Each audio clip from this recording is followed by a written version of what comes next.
Hey everybody, it's TT Torrez and it's Hot 97. Welcome to another episode of Artist Quarantine with our special guest, Taz from Internet Money. Hi.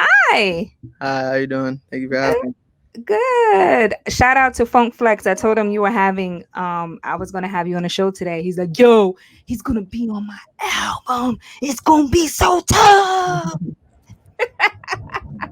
Shout out my boy Flex, Um, legend.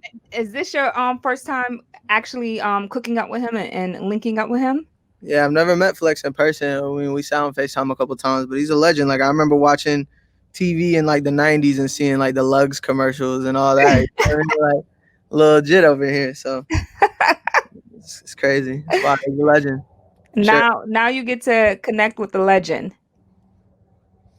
You are really responsible for the sound of, I would say, Generation Z pretty much. I learned about you mainly from Lil Tecca. You know, I've had Lil Tecca on my show plenty of times, and he speaks Right. very highly of you guys. And he also said to me that you are able to get the best quality sound out of him, and the production that you guys do for him is just amazing. For those who are just tuning in, who don't really know what Internet Money does, can you kind of explain what your background is? Yeah. So I got like all these helicopters going around. I'm outside. No, it's okay. You sound good though. All right, cool. So, Internet Money is basically just a collective of producers. We have artists, we're the record label, we're a management company, we're a production company. I have photographers, I have artists, I have everything. It's about 50 people in general. A&R is everything. And yeah, we were responsible for putting on, part responsible for putting on like Juice Wrld, Lil Tecca, Iann Dior, Trevor Daniel, the list goes on. We produced a bunch of big records where everybody have a lot of platinum plaques, a lot of gold plaques, Yeah, a lot of placements. And that must makes you feel really good. yeah, I mean, of course, like whenever you get started, you want like the plaques, and you look up to that. Like I remember telling my manager Bird, like, "Yo, I really just want a gold plaque," and that was the first year. And then like you get a gold plaque, and it's like, "All right, bro, I need a million more." Like I don't know, like So what made you, because you're extremely young, right? So what made you want to get into this world of hip hop? Was it something, the culture you grew up on, and you just started making beats in your bedroom? Tell me a little bit more about how you fell in love with this culture. yeah. So I'm from Jacksonville, Florida. You know what I mean? Doesn't really have much stake in like the hip hop world. You know what I mean? But it's like everyone knows about Duval County. Everybody knows about Oh Duval County. yeah, Duval County is the one changing from Republican to Democrat. I just saw a documentary on how many people are flipping that county. Yeah, So yeah, it's becoming more diverse than yeah, yeah, of ever course. Yeah, because of your generation Z. yeah, of course. But I'm in between Atlanta and Miami, so you get influence from like Waka Flocka and Gucci and all that. But also, like I remember listening to uh like like Ti, man, like trap music, like all that. Being in Jacksonville, like Ti used to shout out Jacksonville, so that's why like Ti's like one of my Yeah. favorite artists. Like being low, I'm like, man, he's talking about our city, man. But also you get influence. You got like you got Jeezy, you got Miami stuff, you got like Rick Ross, and Rick Ross. So you got you got, Khaled, you got and then Khaled, you got the T Pain in production company. Tallahassee, you got Plies and like the St. Petersburg area around there. So it's like um it's a melting pot of everything, you know what I mean? Like I got really hip to a bunch of stuff, and it's like coming up listening to like DJ Toomp as a producer and all this stuff, you know what I mean? Just really influential in my life. It's kind of where it all got started for me. Yeah. Yeah. So when you produced your first big record, did you know that it was going to be that big? Did you feel it in your gut?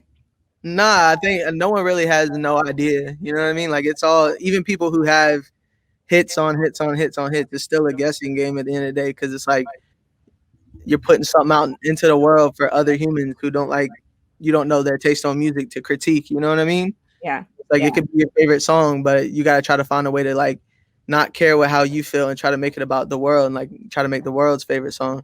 So a lot of the time we just guessing, but we just doing stuff that we really like, and as long as we put our heart into it and we love it, whenever we press send to the world, like hopefully it resonates with a lot more people, and they like it the same way we love it. Yeah. Well, who was the first artist that you worked with and you knew like they were special? Who was that artist for you? Or was Um, it every artist you work with? Yeah, I think every artist that we've kind of built, like I mentioned before, like the Juice Wrld or the Iann Dior, the Trevor Daniel, the Lil Tecca, all those artists, like there's obviously something special about them, and the reason why like they attract us, and we just want to work with them. You know what I mean? Whether it be like songwriting or their melodic element. I know Tecca, like I really love the way he sounds on like dance hall melodies with trap drums. You know what I mean? So like I remember hearing a couple of his songs, like, man, if we just did this, I know we can get a hit. And actually, the first session we had with Tecca, we got 5 platinum singles Wow. because it's just like that intuition. You know what I mean? Like, Yeah, man, I know that vibe. this is just what he's missing. You know what I mean? So my job is pretty much just to find that missing link for every single artist and try to fill the void. You know? Yeah, yeah. Obviously, Juice World was an incredible talent. He didn't get to live to his greatest potential, I would say. Right. And you see now how much more life he could have given to the world, especially in the music, and how crazy the album stream now that he's gone. What's your thoughts on losing such an icon like him and X and all these incredible talented young artists? Yeah, I just don't like to look at it in like a negative way. You know what I mean? Like losing people, or like they thinking about what they were able to or what they weren't able to accomplish in the time they were here. Like thinking about Biggie, you know, like Biggie did 2 albums. Like what if Biggie could have did 7? Like you could play that game, but at the end of the day, like hey, everybody's different, and you know there's no expiration date on life. So it's like some people might have just meant to be here in a short period of time and get done what they get done. You know, Yeah, what I mean? Go on to whatever next, but and their music is everlasting. everlasting, exactly. And it's just like I feel Mhm. like for the stuff that Juice did in the time that he was here, and the people that he touched, and the lives that he's changed, and in aside from like the music awards and the accolades and the numbers and everything, but just like I think he'd be very proud of like the stuff that he was able to accomplish in the time that he was here. And the same with like X and Peep, and you know like Mac Miller, Nipsey Hussle, like all those like the people we've lost, of course. Like I feel like they're all kind of proud of the stuff that they were able to accomplish while they were here, instead of like, um, at least they accomplished something. You know what I mean? A Yeah, lot of people live that young and get nothing done. Like, yeah, you know what I yeah. mean? And I'm sure you got a lot of records in the can from Juice World that Yeah. the world hasn't even heard yet. Well, I mean, like we kind of like our sound is Juice Wrld sound kind of a little bit because like Nick and DT and Juice kind of came up together, but yeah, they produced the majority of Juice's catalog. So I guess what if they're wanting to release music or whatever, yeah. But personally, we don't. I don't. It feels kind of weird just going and asking for records. You know what I mean? Like Yeah, the Blast Off record we had on our album was like kind of just done organically, and it was just like cool. But I'm not like, yo, I need more Juice records, I need more Juice records. Like we've all kind of internet money got into the headset of like Blast Off was the last one, but if yeah, he shows up on any other ones or whatever going forward, then it's just like we had the conversations and everything was done organically and it was super cool. But I'm just not the type to go beg people for records. yeah. So Lemonade, let's talk about that record because it's exploding, and now you guys are coming from working with artists behind the scenes to now putting out your project and getting in front of the camera. Is that something you still have to get used to, or are you ready and prepared for it? Oh no, we're ready and prepared for it.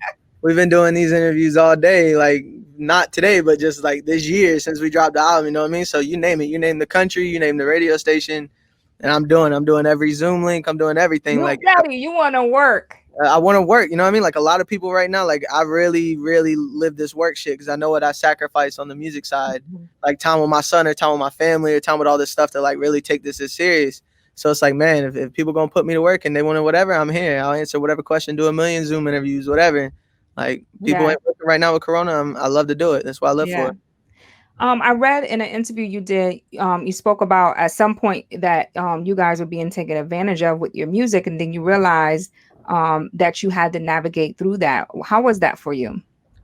Um, Yeah, I don't think we really like I think like some of us got put in like bad deals and stuff like that, but like I think now like we wouldn't change anything about where we are, you know what I mean? Because those said deals and everything like that is kind of the motivation for us to go do eliminate or stuff like that. Cause oh, we're in this deal, bet they think that they're gonna stop us. All right, bet we're gonna go do an artist deal then, like we're gonna go run it up and get our own single popping. We did that. So it's just like anything, any stop or whatever that comes in our way, you know what I mean? Like we just find a way around it and just we don't let anything define us, you know what I mean? I love that. It's like you got your eye on the prize, and nothing is going to stand in your way. If there's a door, you're going to break through it. Yeah, exactly. No doors exist. There's no limitations on anything. Yeah. What advice would you give to young entrepreneurs like yourself who wants to start a record label or want to produce artists and get in the A&R game? Like, what kind of advice would you give them? Because it takes a lot of discipline and a lot of tenacity. I think honestly, what you just heard, like, I'm a product of being told no my whole career. Like, whenever I first started making beats, people told me no, never make another beat again. Like, they're trash. I kept going. I went onto the internet. I started doing type beats. People told me it never worked. We made it popular. Now everybody's heard of a YouTube type beat now. You know what I mean? Like, I wanted to sign Juice Wrld to a label. They told me no, he's a Lil Uzi Vert clone. I said what? I wanted to sign Lil Tecca after sending them Ransom, did it again, all these songs. They said no. You know what I mean? The one person to finally tell me yes my whole career is Elliot Grainge, and he empowered me to do my own label with him and do everything like that. So that's why you see Lemonade right now. It's just like people finally giving us the green light to empower each other and like do this type of stuff. So just keep running, and the more no's you run into, use that as motivation to stay running, use that as fuel. And just know the psycho people, the people that succeed, the crazy ones are the ones that continuously run into the no's and just stay on their feet and keep running. Yeah. How long did it take for you to put out your first album, Before the Storm? We made the album June, 1 month.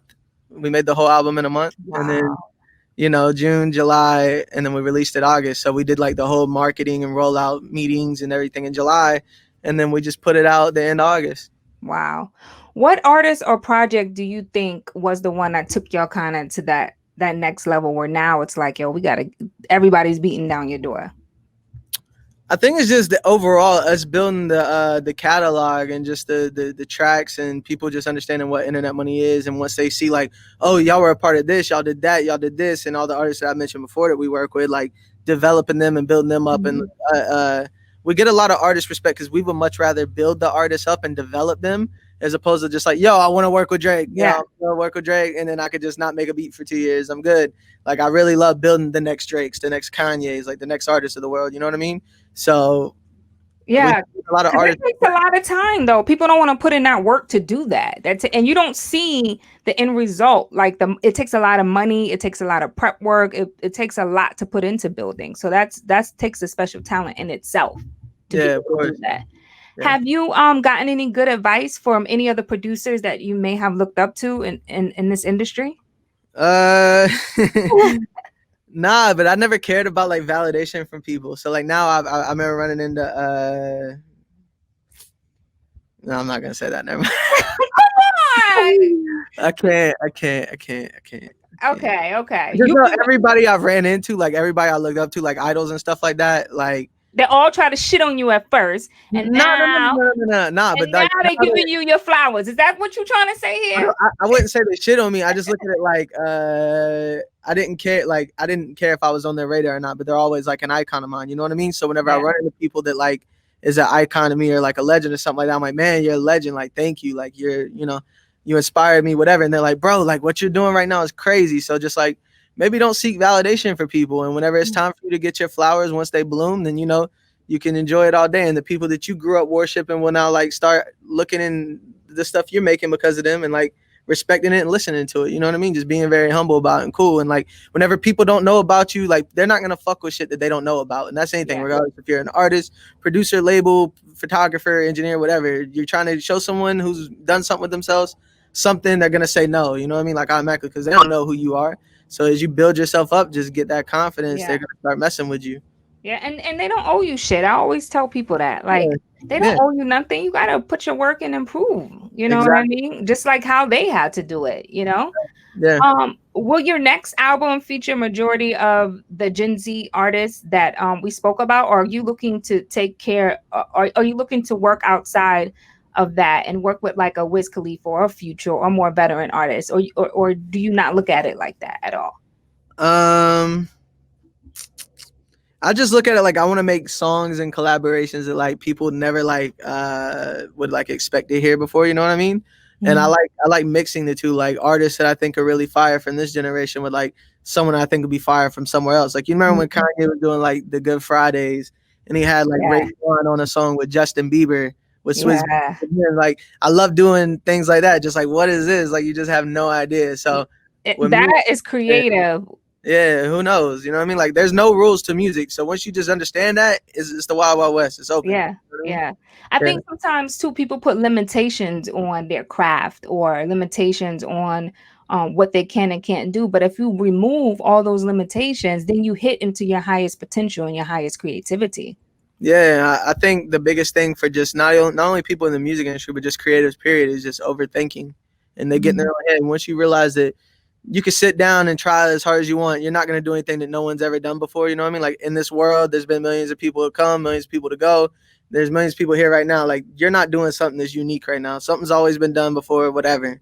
And it's just like when you understand that, and life is just as easy. Like you can do whatever you want to do. So Yeah. Kanye is no better than me. He just had the materials and the time and was hit the stuff. You know what I mean?